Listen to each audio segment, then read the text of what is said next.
Anatomy of the candle में मैं आपको बताता हूँ बेरिश कैंडल का। तो ये इस फील्ड की टर्मिनोलॉजी है।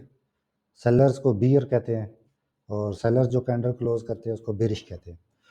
तो इससे पहले जो आपने बुलिश कैंडल के बारे में जाना, सेम इसी तरह उसका अपोजिट है। वो यहाँ से ओपन होती है और ये यहाँ से ओपन होती है। वो यहाँ पे क्लोज होती है और ये यहाँ पे क्लोज होती है।